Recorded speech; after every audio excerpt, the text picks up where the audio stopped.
Hi class, good evening. This is part two of the therapy process. Yeah, what goes in counseling and psychotherapy. That's the objective of this talk to give you a sort of a preview what really happens when we're facilitating this therapeutic process. And the last conversation that we've had shows you this process by Samuel Gladding, a comprehensive profession counseling.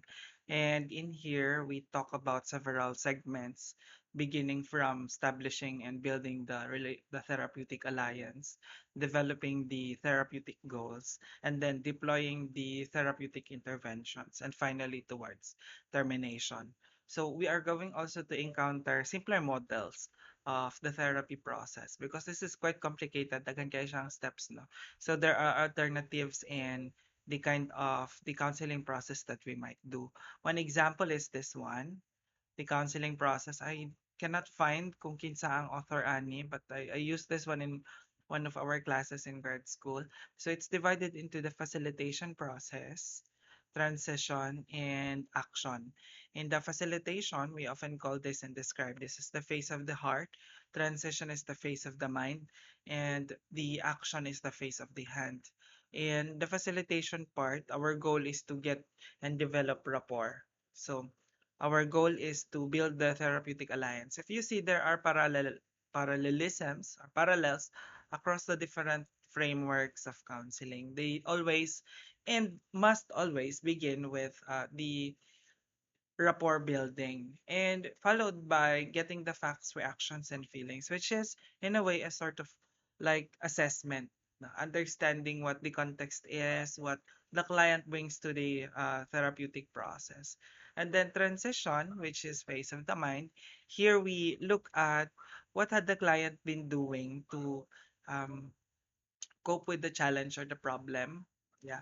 What had been tried, what solutions had been tried, how are they effective, uh, what has been done to prevent the situation from worsening, and understanding the client's level of understanding. Yeah. Scaling, or maybe masabtan nato unsa iyahang understanding of his or her own situation, the insight that the client has, the awareness of the factors that contribute towards the problem. Yeah. And then finding meaning or sense. What makes this particular problem important for the client? How would the client's life change if this problem was solved? What tangible advantages would arise from the elimination of this problem? That's the transition phase. It's more conceptualizing, defining the parameters of the problem, identifying what should be the goal of the therapy. And then action, or the face of the hand, is about um, implementing the interventions that you have decided together. So this is a collaborative process. I would always say this. Although if you're using a psychoanalytic na perspective, you wouldn't think of it as a collaborative process. But most psychotherapies involve the client's participation and involvement, both in the development of the therapeutic goals and in the implementation of the intervention. Also, clarifying what kind of resources, support, psychological, material, or social support is required by the client, and bringing this together so as to facilitate a effective environment for change. And finally, closing, which is termination, maintaining the gains, the therapeutic gains, so that they would be sustainable even if the client leaves the counseling process. Okay, so that's phases of the heart, mind, and hand, another framework. I also look at this one. I prefer this one because it's an onion. Kay dili siya although magpakita siya og sequential ba nga na ay sunod-sunod, pero dili siya ingon nga pag mahuman ng isa, wala na jud tong isa, like it's in if it's a hierarchical process. Once you go up to the ladder, you are not on the previous step. But here, because it's an onion, you're always building something on top of the prior na stage. So it begins with an alliance, yeah. you are comfortable working with each other, the client trusts you and is informed and oriented about the uh, rules and regulations of the counseling process. Then you begin assessment. That's using standardized tests or maybe an interview of both the client, key informants, family members, and individuals who are a good source of information about the client's problem. Then creating a psychological report based on those assessments and conceptualizing. Your case conceptualization uses the theory to explain what you have found in the assessment. Let's say you're going to say that based on the assessment, you can diagnose your client for major depressive disorder. So the question is why? Then you would say it's because of prior developmental trauma. Then the question is why again? What is in the developmental trauma that led to the development of current symptoms of major depressive disorder? Those should be expressed in your case conceptualization. Your case conceptualization would identify the kinds of goals that you would use in the therapeutic process. By that I mean that if you're a psychoanalytic therapist, for example, and your case conceptualization is that one of the issues the person is experiencing depression is because of conflicting emotions from the id and the ego and lack of awareness about this conflict. So your treatment plan would have a goal of facilitating client insight about unconscious factors that contribute to his or her current experience of major depressive disorder. So your treatment planning could involve initial phase, working phase, and closing phase. In your initial phase, your focus would be on sustaining the therapeutic alliance that you have developed and gathering more information about your client.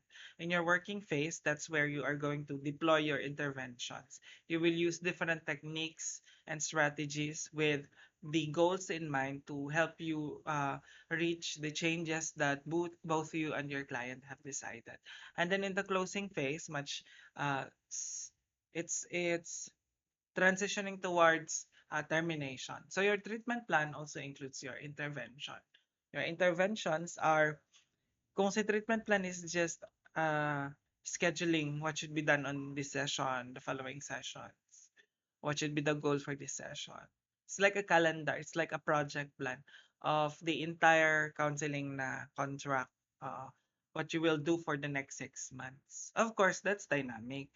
It could change depending on the changes, the progress of the client, emerging issues, collateral issues, among others. Then finally, preparing for termination. Okay, so the therapeutic alliance, which is the bedrock of the counseling process, is the quality of relationship between the counselor and the client. Each theory that we will be encountering would have different opinion kung unsa ang therapeutic alliance. Say for psychoanalytic na perspective, therapeutic alliance is about the psychotherapist being a blank slate where the client would project and cultivate transference of prior relationships. But nonetheless, it's still based on trust. Yeah. And absent this trust, no, the therapeutic process might moatras siya, dili siya mag-move forward. So, therapeutic alliance is also about induction, which means that you set the uh, rules and regulations of the professional relationship. So, there might be a contract or an informed consent, which explains what the counseling relationship is about. And both of you agree that this will be the fees, the schedule, the venue, the methods, the responsibilities of the client, the responsibilities of the counselor, the rules and regulations, the legal implications, etc., are all set in the informed consent or the counseling contract. The therapeutic alliance also requires giving the client a preview of what the counseling would be. It's like, for the next 6 months, mao ni siya atong mabuhaton, may mga times nga mag-analyze ta og mga dreams nimo, may mga times nga magbuhat ta og free association nga ginatawag, which is the technique that I use. There are also times that we would go out because we're um, performing behavioral activation techniques, etc., etc. So, the therapeutic alliance sort of is based on the client's expectations of what the counseling is about. So it also might it's also helpful in fact for the counselor to ask the client unsa man imong mga expected nga buhaton nato or expected nga mahatag sa counseling para sa imo. So by leveling off kung unsa tong mga expectations both ni client ug ni counselor, mas na sila understanding and so there's lesser risk for frustration. That involves negotiation of the context of the relationship. And finally, um,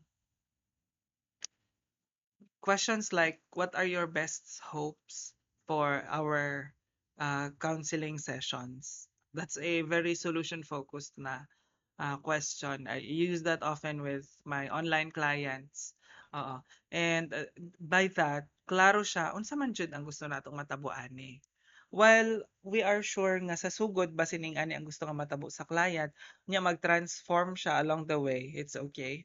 But at least at the beginning, you have a clear marker kung unsang pasabot for successful na counseling para sa inyo ha so that you're not just mura mo ka ng naalon-alon lang ba nga walay direction, walay focus ang counseling.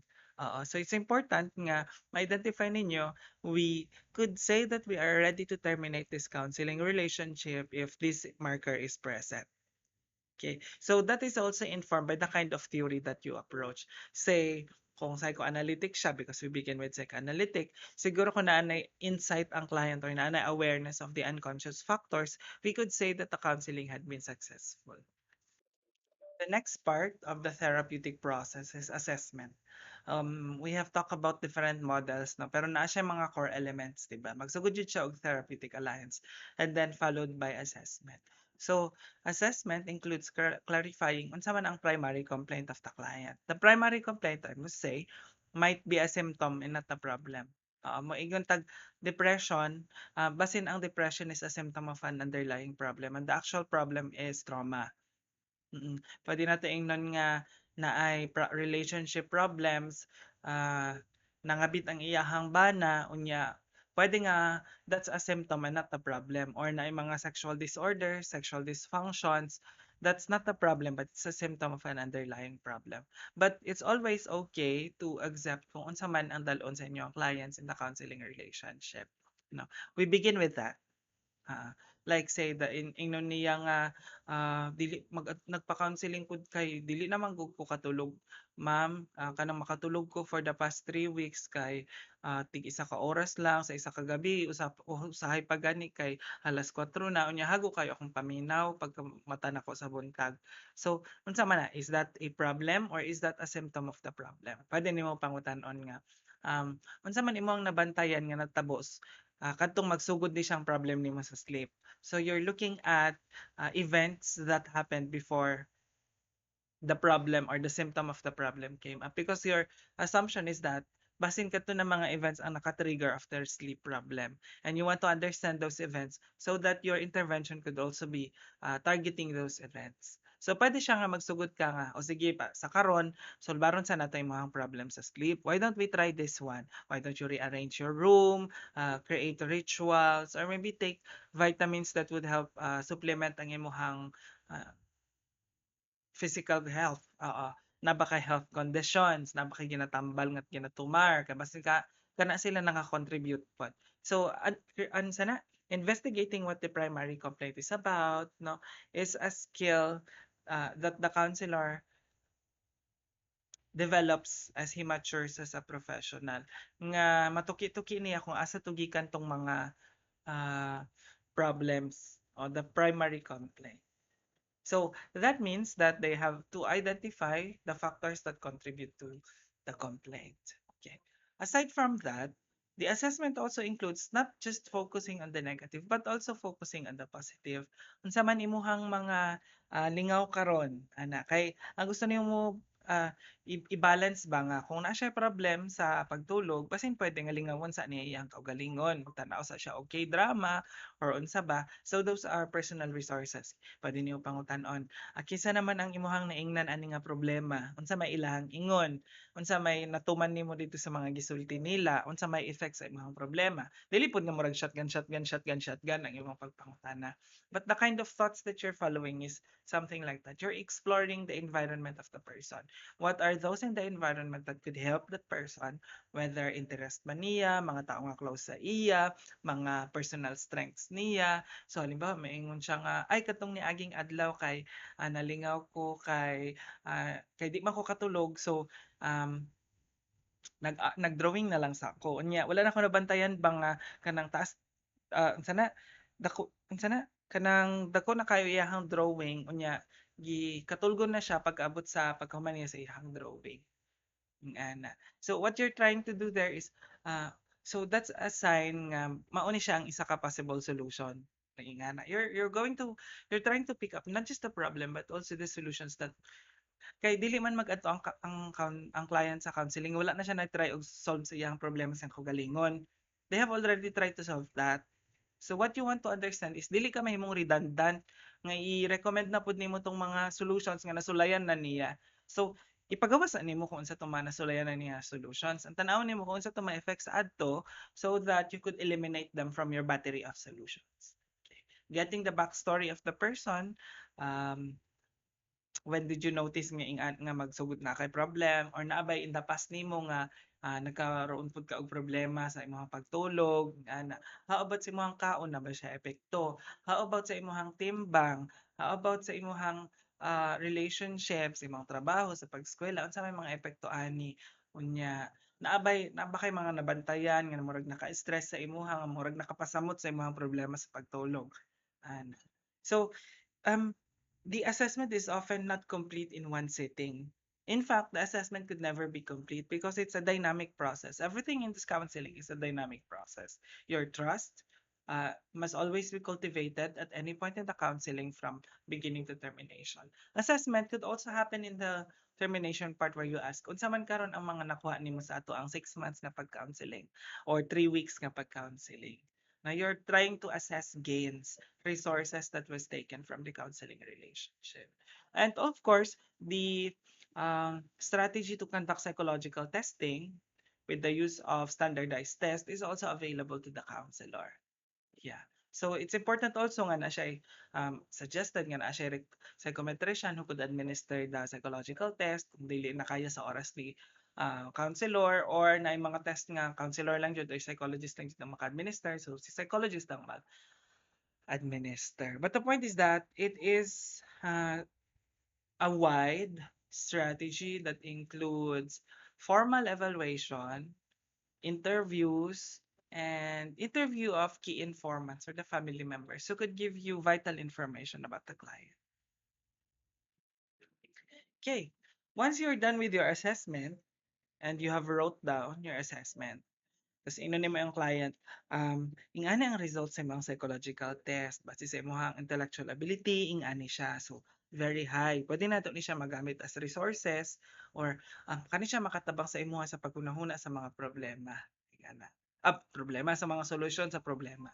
Tapos makita nato nga ang imong personality style kay taas ka og neuroticism, ingani ang imong extroversion, ingani ang imong conscientiousness. So, unsa man imong masulti kaha kani sa imong psychological report nga pwede siya makatabang o nakapawersen sa imong problema nga gidala nimo diri sa tuang counseling. Kana sa maing ana na questions because you want to be leveling off with your client. What is the purpose of the assessment? And the client has a right to know the results of the assessment. Once you're done with that, okay, nga imong magisulti tungod sa imong result, karon magbuhat ta og plano kung unsay buhaton nato for the rest of our session. Before you sit down with actual planning, we spend the time sitting down on ourselves, reflecting of unsa kay pasabot ani, asa kay ni gikan ng iyahang personality, asa kay ni gikan ng iyahang issues, iyahang conflict with mother, unsa ka ang mga personality na factors nga naka-trigger with the conflict with the mother. So you're using now your theoretical lens to inform you what the problem is all about. You're going to use key concepts, ideas from the theories that you have encountered from theories of personality to this subject. Because your case conceptualization is an explanation of why the problem exists and why the client experiences this particular problem. It must be clear for your case conceptualization asa gikan ang problem ug unsang mga factors based on a theoretical lens. Pwede siyang behavioral, ingnon nimo nga ay base man gud sa iyang na-experience, na-learn niya nga i-associate ang iyahang mga older women into iyahang mama nga dili man iyahang relationship sa una. So karon naa siya yung negative reaction towards older women. Pwede nga yung ana. So it also involves defining the overall goal of the therapeutic relationship. Each therapeutic approach would have their own goal. Say, for example, for behaviorist na psychotherapy or therapy, the goal is to change the behavior without trying to understand what the behavior is all about or understanding what causes the behavior, but basta the behavior has changed, regardless of whether it is coming from the unconscious, blah, blah, blah, blah, blah. That is not the issue. The issue is changing the behavior. While for psychoanalytic perspective, mingon siya nga, we don't need to create change. We need to create understanding of where the problem is coming from. Inig masabtan sa client ang iyahang problema, siya na mismo ang mag-change. We don't have to teach them to change. So you see that these two approaches would have different goals. That's why a theoretical lens is important in identifying what the goals you would have for your counseling process. Then collaborating with the client in rebuilding the backstory. Say for cases of trauma, client are scared to go back to their memories. Even if the memories happen as flashback, they're scared to confront these memories. And they have triggers because these memories would bring with them overwhelming emotions. So your strategy might be, okay, tudloan sa nato ang client mag-handle sa iyang negative emotion bago nato ipa-recall sa iya. Kaya para kung ma-recall na niya in the future, kaya na niya i-handle ang iyahang negative emotions. Kintahin na-achieve na niya tong skill in handling negative emotion. Pwede na mo atras inyuhan ang i-review kung unsa man natabo atong traumatic na incident. Nya the event nga samtang naga-review mo kung unsa natabo atong traumatic incident, mugawas tong mga emotions, ingnon nimo nga madumduman nimo tong ato ang first part nga nagkatunta kung saan pag-handle og emotion. Why don't we do that now? Ana. So para makaya na niya i-control. So eventually ma-disassociate or ma-disconnect tong memories og katong emotions kay na naman siya ability to control and regulate his own emotions connected to those prior memories. Eventually, memory could be reframed like unsa kaha ang mga insights or changes nga maayo nga pwede nato tan-awon nigikan siya dito sa imong traumatic experience. So you're trying to make meaning a different interpretation of the traumatic experience aside from it's an overwhelming emotion that it brings when you started the counseling process. So those kinds of thinking would inform your treatment plan. By that I mean that unsa man ibutang nimo session 1, session 2, session 3, session 4, unsa mga goals nimo dito, unsa ang mga activities nga dadon dito, they are all articulated with your case conceptualization. Case conceptualization. Apart from that, dili siya mura lang siya ka nagtagpi-tagpi kung wala kay klaro nga case conceptualization ba. Yeah, I've been through that. I'm guilty nga. Nahimo siyang fruit salad session per session. Kani nga session, ani lang. Ako ang naplanuhan. Wala pa ako nakaplano sa mga sunod na session. So, wala siya continuity of care nga ginatawag. It's important nga maplanuhan pud nato ang continuity of care para dili siya murag jigsaw puzzle. Although, naturally, jigsaw puzzle din ang counseling. Pero, na siya element nga you're trying to be clear about what you want the counseling to go through. You bring that one in a conversation with the client and you negotiate that one if that is something that is workable for the client. Okay. So your treatment planning involves three phases. That's your initial phase, your working phase, and your closing phase. In your initial phase, this is rapport building and assessment. I don't have to talk much about that. And then your working phase is maintaining what you already have as their therapeutic relationship and identifying the interventions that could help you to reach the goals that you have set during the initial phase. Each of the intervention would have their own goal, which must be indicated in the therapy in the treatment plan. I will upload a sample of the treatment plan in your canvas. And then finally, in closing phase, you would like to help the client sustain and remember what has been acquired. Dili nga muhawa siya sa counseling, unya wa gyapon. Oo. Tapos tudloan na nimo siya nga in the future kung matabo ni siya, ang anong mga pwede nimo buhaton. Kaya capacitating man ni siya, you're trying to develop the skill. So this is training as treatment. You're trying to train the client to be able to cope with the stress in the future. So your initial phase, working phase, and closing phase all involves treatment tasks. Unsa inyo ang buhaton sa kaninga session? Plano siya ilista. Treatment goals, nganong buhaton man to ninyo? O interventions, unsa tong mga pamaagi ninyo that you will achieve the treatment goal? Okay?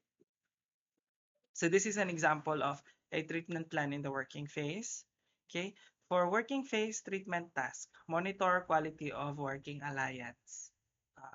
So how do you know that your treatment working alliance is still effective? So maybe your treatment task could be unsa man ang response sa client sa mga suggestions or discussion, mas klaro bang iyang insight, mas open na ba siya karon nga mostorya sa mga topics nga awkward siya, ana. Tapos your working phase client goals would be around 2 to 3 goals that target individual and relational dynamics using theoretical language. 'Di ba I told you that it uses theory. So, pwede siya nga increase insight about unconscious factors relating to experience with father at age 3 to reduce depressive symptoms. Ing ana, so pwede pod nga decrease decrease persistent negative thinking to reduce sleep problems. Tapos unsa man ang imong buhaton para makabot tong nga goal? So na siya pattern, it always begins with increase and decrease. That's how you write your treatment goal. And then use the language of the theory. So increase, say, social interest. Adler, kunyari, social interest to reduce inferiorities. Na. Or increase individuation to reduce symptoms of sleep quality problems. Ano. So, pwede intervention ni mo diri kay dream analysis na or archetypal review or psychological test. Okay? So, let me close this one with this quote. Courage doesn't happen when you have all the answers. It happens when you're ready to face the questions you have been avoiding your whole life. So for questions, see them in Canvas. Thank you.